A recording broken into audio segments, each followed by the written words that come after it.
Uganda's open-door policy and progressive refugee protection regime has seen many forcefully displaced persons, especially from the Great Lakes region, enter the country, as it has turned out to be a safe haven for refugees over the years. There were 1,688,803 refugees in Uganda as of 31st May 2024, according to data published by UNHCR and the government of Uganda. These refugees are from South Sudan, Democratic Republic of Congo, Somalia, Eritrea, Burundi, Sudan and Rwanda. UNHCR, which is the United Nations Refugee Agency, is responsible for the welfare of the refugees, and the agency's humanitarian support is boosted by the government and donors.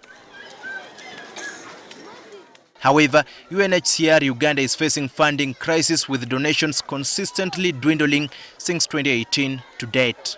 The agency requires $343.4 million to provide humanitarian assistance to refugees this year, but has received only $67.1 million. We know displacements around the world has increased, and given that it's only a few donors who are actually funding all these responses, but Uganda continues to receive refugees.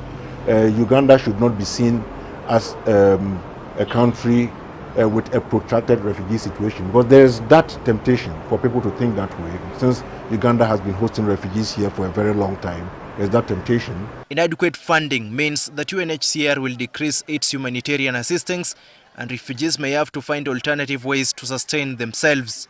Crucial basic needs like food is already scarce, and the lucky refugees receive small food ration from UNHCR on monthly basis.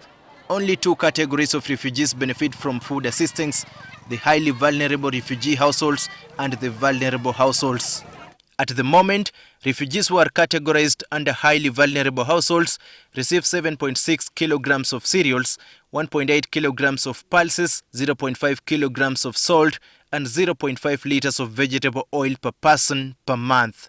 Those categorized under vulnerable households receive 3.78 kilograms of cereals, 0.9 kilograms of pulses, 0.5 kilograms of salt, and 0.25 liters of vegetable oil per person per month. Underfunding affects us in various ways, including in our ability to support basic services like health,